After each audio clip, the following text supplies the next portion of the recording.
My name is Chris. I have spent 12 years. 12 years of loyalty, sweat, and tears. I gave everything to this company. I was more than just an employee. I was the backbone, the one they could count on. But the thing is, Andre, the boss I thought I could trust, didn't see me that way. All those years of hard work, the nights I stayed late fixing cloud security issues, the countless hours spent ensuring that every file, every system was locked down and safe, it all meant nothing to him. Chris, I'm afraid it's not working out anymore. We need new hands. Your position is being eliminated. You can gather your things. I blink, stunned. My heart stops for a second, then starts racing, the words echoing in my head. We need new hands? After 12 years, after everything I've done, he just tossed me aside like I'm nothing? My mind goes blank. I can't even process it at first. But I've been here for 12 years. How could this be happening? I said. It's just, the company is changing.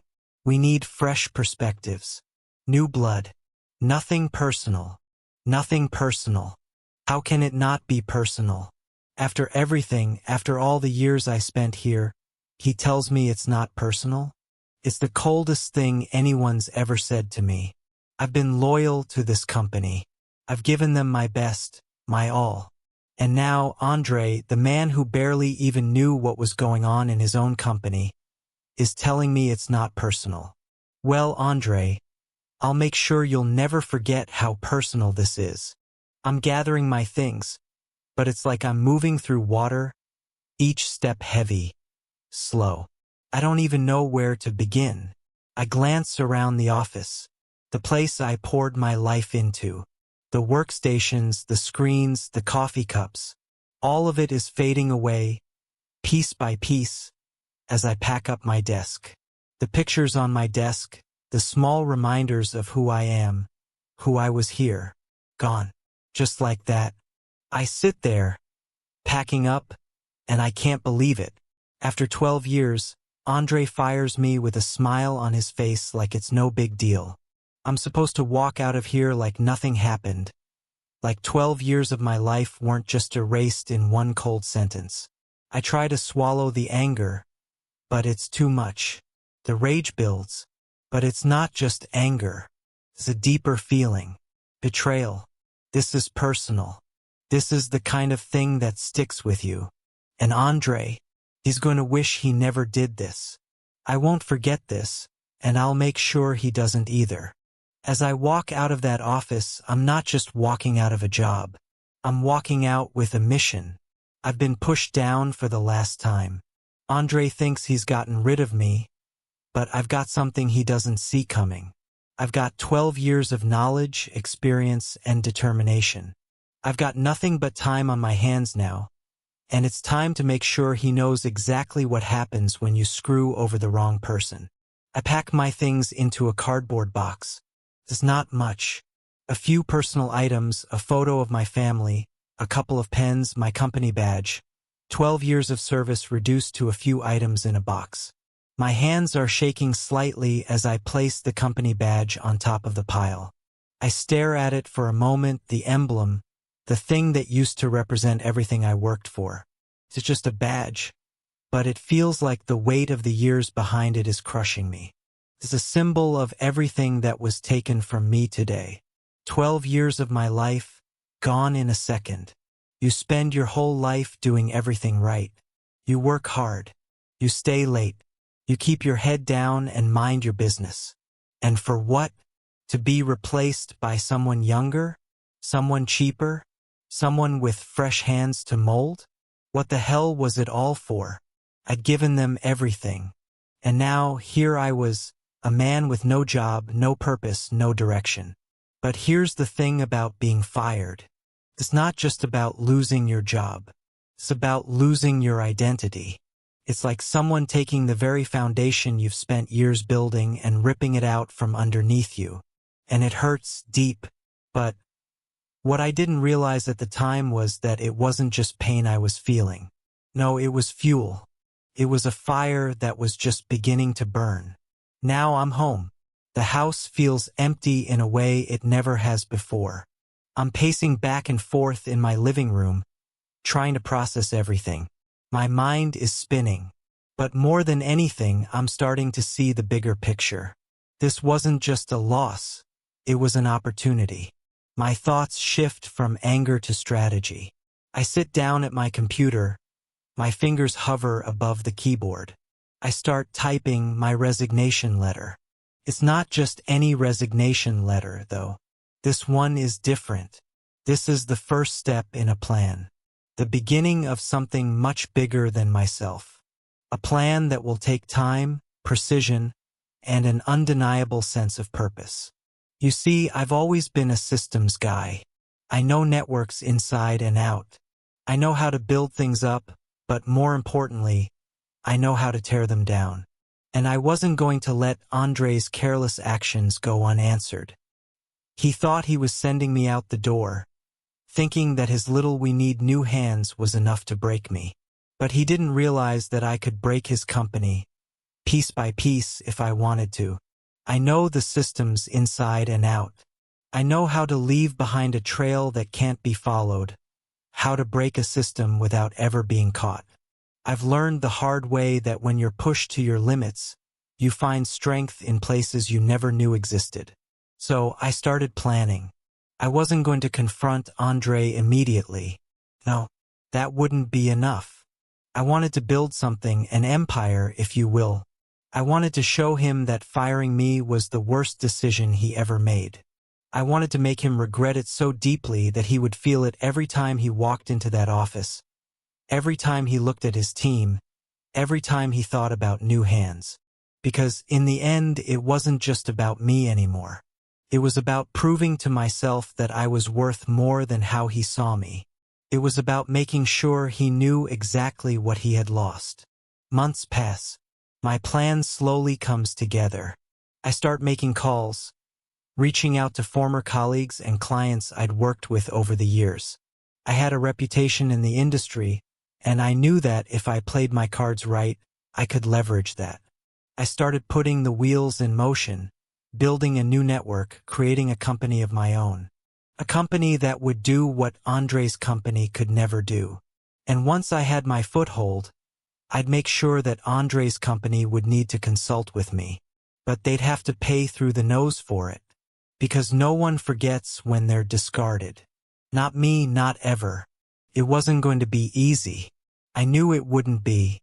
But nothing worth having ever is. So I worked. And I built. And every day my resolve grew stronger. I wasn't just moving on from Andre. I was setting the stage for my revenge.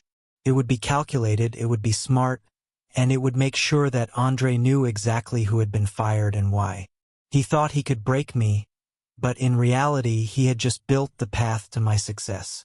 And that's the thing about revenge. Sometimes it comes in the form of success. And when that success comes knocking, you make sure it knocks louder than anything else. So this is just the beginning. I was fired, but I wasn't done. I was just getting started. The world works on information. Information that can be manipulated, erased, or redirected. And Chris, knew how to do all of that. It's funny how the smallest pieces of information can be so powerful. How a single document, a well-placed file, or even an unnoticed detail can unravel everything. That's how the world works, isn't it? Everything can be controlled and everything can be bent to your will if you know how to do it. And I knew how. I'm sitting in my home office, the low hum of my computer filling the otherwise quiet room. There's a stack of papers on my desk, but I don't even glance at them. I don't need to. I don't need anything physical in front of me right now. The real work is happening on my screens. Multiple windows flash with data, cloud servers, company accounts, the flow of encrypted information. It's almost like music to my ears. Each line of code, each transfer of data, brings me closer to the plan I've spent months preparing. This is my world now, this is how I'll make him pay. My fingers hover above the keyboard, typing rapidly. My eyes scan everything on the screens with surgical precision, scanning the networks I built for them, the systems I maintained for them. The systems I now know better than they ever could. I wasn't just sitting here, stewing in anger. No, I was taking action. Every single thing I knew about this company, their systems, their data, their vulnerabilities, I was using it. And Andre, he never saw it coming. He thought he was rid of me.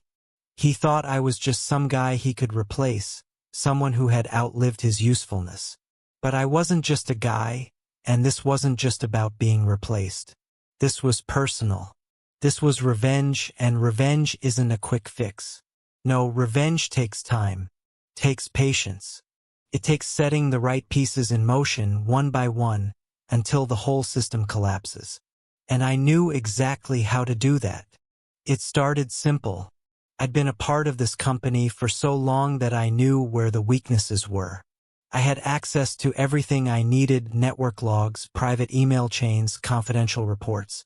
These were things that weren't supposed to be accessible to someone like me anymore. But I had my ways.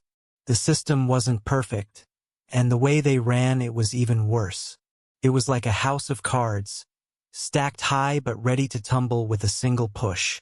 And Andre, well, he thought that by getting rid of me he'd closed the door on any threat. But what he didn't realize was that I knew exactly how the door worked, and I had the key. I'm scrolling through email threads, carefully saving everything that could potentially hurt them. There's nothing explicit at first, just routine company business, the kind of stuff everyone ignores. But then I start to see the cracks. Small, insignificant things at first. Emails from Andre about pushing deadlines, cutting corners, ignoring security protocols. It's all there, tucked away in plain sight. He was careless, and that was his first mistake. People like him always are. They think they're invincible, that they're untouchable. But I had seen enough to know that they never are. As I gathered more and more, I started to see a pattern. Emails about cutting costs on security, about sacrificing long-term integrity for short-term gain. And I started to think, this is it. This is where I can hit them the hardest. I wasn't just going to expose Andre for being the idiot he was. I was going to make sure everyone saw the real reason behind his downfall. His greed, his arrogance, his total disregard for the system he was entrusted to manage. I wasn't just doing this to get back at him. I was doing it because I knew what this company had become, what it was willing to overlook for profit. And I wasn't going to let that slide. I was going to be the one to expose it all. Now, the work begins in earnest. I'm not just grabbing random documents anymore. I'm planning. I'm setting up my own systems to redirect, to expose, to leak. The first phase of my plan was simple: manipulate their own systems so they would eventually implode on themselves. I started small. A tiny change in the server protocols here, a redirect there. Nothing noticeable at first, just a little disruption, but enough to get their attention, to let them know I was still out there, still watching. As I kept digging, the information I gathered started to paint a picture. And that picture wasn't pretty. Andre wasn't just a bad boss, he was a corrupt one. He was skimming from his own team, bending rules, ignoring warnings. He was everything I'd ever known him to be, and more. But now I have the power to do something about it. The waiting was almost unbearable. But I knew that the best revenge wasn't going to come from a single attack. It was going to come from slowly, carefully, dismantling everything he thought was untouchable. I wasn't in a rush. I had nothing but time. And I knew that once I made my move, it would be over. But when it came, it would be monumental. And it would hurt. It would hurt them all. I had access to everything. I didn't need to be there physically. My skill set, my knowledge was my weapon. And just like that, the company's internal network was mine to control. The clock on my screen ticks away, each second that passes amplifying the weight of what I'm about to do. But I'm not afraid. There's no room for fear. Not now. Not when I'm so close. I've been planning for this. I've been waiting for this. The company's entire network is within my grasp. They think I'm out, they think I'm done. But what they don't know is that I never left. I've been here all along, and now I'm going to remind them who they're messing with. I press enter. A moment passes. The screen flickers. Then, like a switch being flipped, a small pop-up appears on my screen. Access granted. I sit back for a moment, staring at the words. It's a small victory, one that, at first, feels almost anticlimactic. But I know it's just the beginning. This is nothing. It's just a door opening. The real work is about to begin. It felt like a victory, but it was only the beginning. I wasn't going to just expose them. I was going to take something more important than their money or their data. I was going to take their credibility. I would make sure no one in the industry would ever trust them again. I lean forward, my fingers dancing across the keyboard again. There's no hesitation in my movements now. I'm focused. I'm in control. I go deeper into their system, past layers of security they thought were impenetrable. I find what I'm looking for. Internal memos, confidential communications, project blueprints, client contracts. Everything they wanted to keep hidden. Everything they thought was secure. But I know better. No system is impenetrable, and now it's all mine. I start pulling files. Not to sell. Not for profit. No, I've got something far more dangerous in mind. These files are a weapon. Their reputation is about to get shattered, and I'm the one who's going to make sure it happens. I take a deep breath. I've got what I need, but I don't stop. This isn't just about revenge anymore. This is about something much bigger. This is about showing them the true cost of what they've done. How far they're willing to go to hurt people like me. How far they'll go to destroy careers for the sake of their own agenda. But it's not just about exposing their dirty secrets. It's about taking them down. Completely.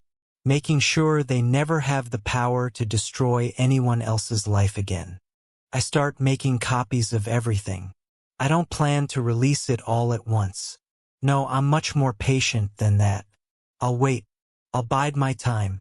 Just when they think they've gotten away with it, just when they think they're out of the woods, that's when I'll strike. I'll make sure they can never bounce back from this. This is a game of chess, and I'm 10 moves ahead. I pause for a moment, looking at the screen. The data is in my hands. It's more than just information. It's power. And right now, I hold all the cards. This company, this entire system, built on lies and manipulation, is mine for the taking. But this is just the first step. I can't let them see what's coming. I can't make a move too soon. I wasn't in a rush. I had nothing but time. And I knew that once I made my move, it would be over. But when it came, it would be monumental. And it would hurt. It would hurt them all. I closed the laptop. For now, it's enough. I don't need to do anything else tonight. There's no need to rush. The plan is in motion, and there's no turning back. But there was one more thing I needed to do. I needed to get back inside the company. I needed to do it legally so they wouldn't suspect anything. I needed a foot in the door. And that's exactly what I did. It felt almost absurd to think I'd ever be sitting in this position again. I'd already burned so many bridges, fought my own demons just to get to this point. And yet, here I was, back at square one, applying for a job with the company that had discarded me without a second thought. But this time, I wasn't applying for some high-ranking position.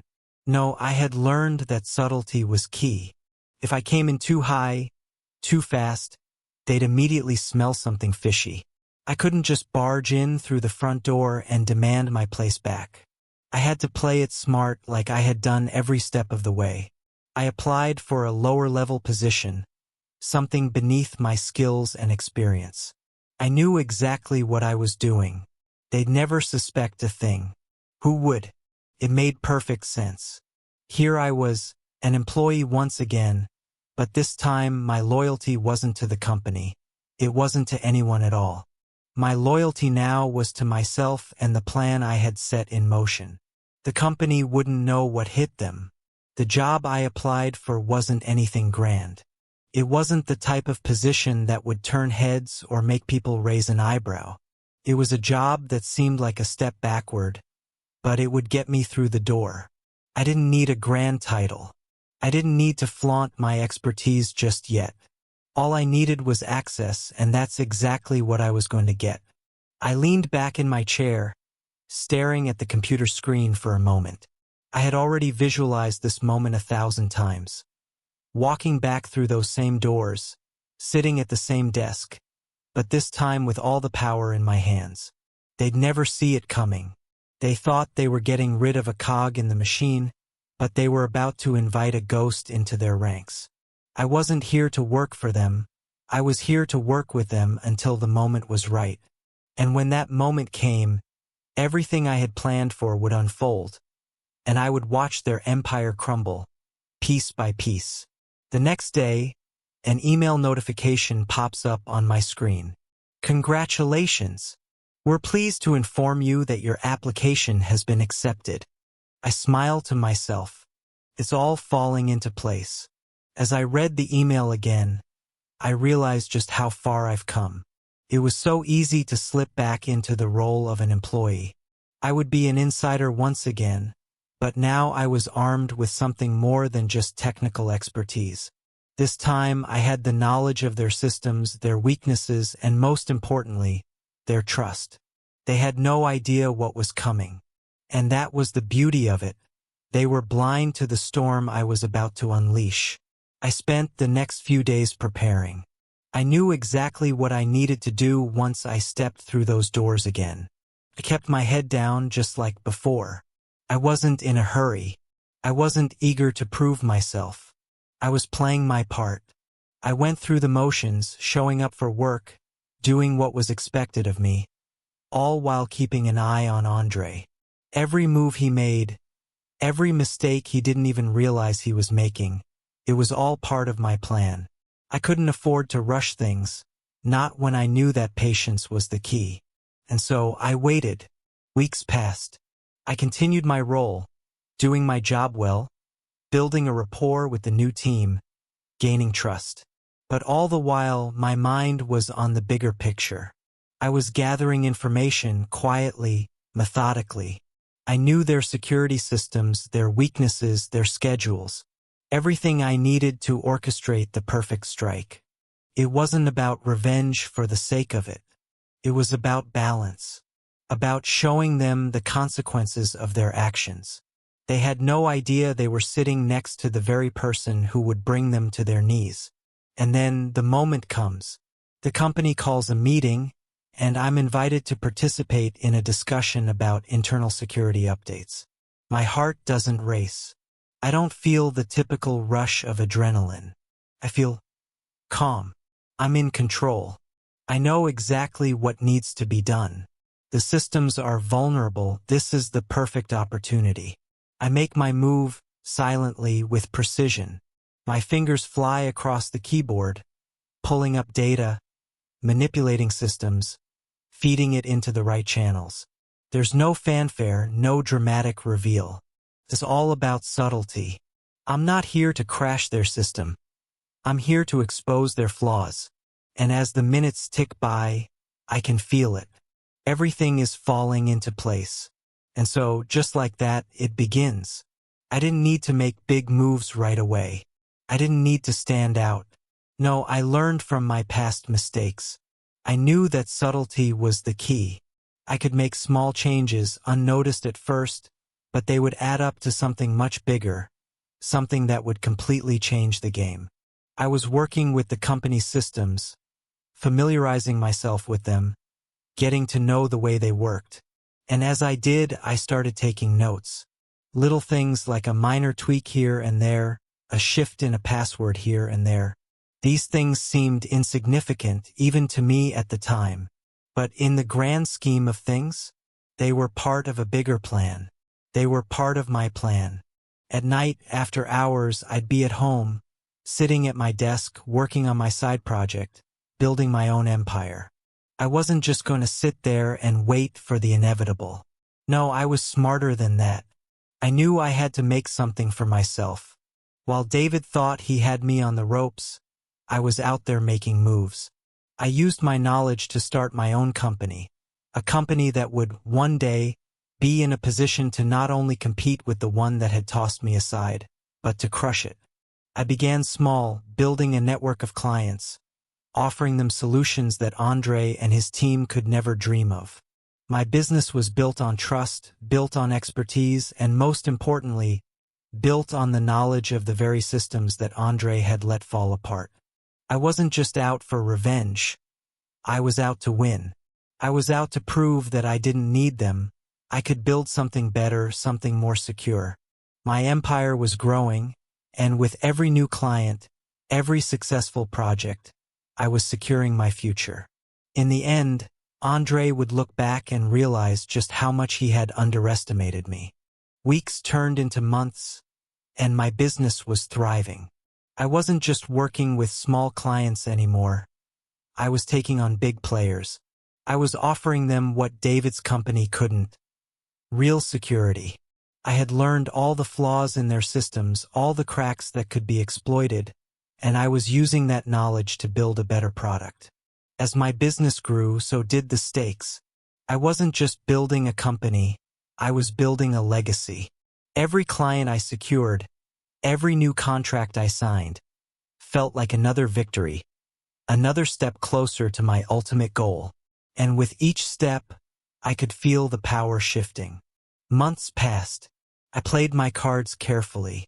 I earned the trust of the team, took on more responsibilities, and slowly, silently, I became the go-to expert in the company. There I was, sitting at the meeting table, surrounded by executives, as the lights above hummed softly, casting their glow on the polished surface. I was no longer just Chris, the guy who worked quietly behind the scenes. I was the expert, the person everyone turned to when things went wrong. It was surreal, really, to think how far I had come. I had worked my way up, not just in rank but in respect. As I spoke, explaining the new security protocols I'd developed to improve our cloud infrastructure, I could feel the weight of their attention. The board members were hanging on my every word. My ideas were bold, forward-thinking, and clearly well-received. I saw nods of approval, even a few impressed glances exchanged between the directors. This was it. This was the moment that would make Andre's downfall all the sweeter. I didn't just save their company from disaster, I elevated them. I made them look like heroes, while David's reputation continued to crumble. And when the day came for David to ask for help, when he needed my expertise to save his company, I didn't hesitate. I made them pay the price. The day arrived, the moment I had been waiting for. I could almost taste it. Andre, once the boss who discarded me with a few cold words, was now sitting across from me, vulnerable and desperate. He had no choice but to ask for my help. The company was struggling. The systems were failing, and Andre's once untouchable position was slipping through his fingers. He looked at me with the same eyes that once dismissed my contributions, the same man who had thought nothing of throwing me away for his own convenience. Now the tables have turned. "Chris," he said, his voice shaking slightly, "we've tried everything. We need your help. Can you fix this?" I looked at him, my mind racing with every ounce of satisfaction I had been holding back for all those years. I could have been merciful. I could have walked away, but that wouldn't have been enough. No, this was my moment. I didn't just want to save their company. I wanted them to realize how much they needed me, and I wanted them to pay. I gave him a small, almost imperceptible smile. "I can help," I said, "but it won't come cheap." The silence in the room was heavy, as I let the weight of my words sink in. I knew that they had no choice but to agree. Andre pride, his ego, all the things that had held him above everyone else, were now nothing but dust. I could see the desperation in his eyes, and that was all I needed. It took years, but it was worth it. I wasn't the person I used to be. I didn't need revenge anymore. I had built an empire, my empire. The company that had fired me, they had no choice but to turn to me for advice. And when they asked me for help with their cloud security, I turned the tables. I offered them my expertise, but at a price that was far higher than they ever imagined. As I left the meeting room that day, a quiet satisfaction settled in my chest. It wasn't the satisfaction of destruction. It wasn't the joy of seeing someone suffer. No, it was deeper than that. It was the satisfaction of knowing that I had created something from nothing, that I had built my empire, step by step, from the ashes of my former life. The company that had discarded me like a broken tool now had to come to me, hat in hand, begging for my expertise, and I had given it to them at a price they would never forget. This wasn't just revenge. This was triumph. This was the moment I had worked for, planned for, bided my time for. And as I watched David, now nothing more than a shadow of the man who had once held my career in his hands, I realized one thing. I wasn't just the victor in this story. I was the architect of my own success. I had built this empire brick by brick, and it was mine, entirely and irrevocably mine. And as for David, well, he would never forget the price he had paid for crossing me.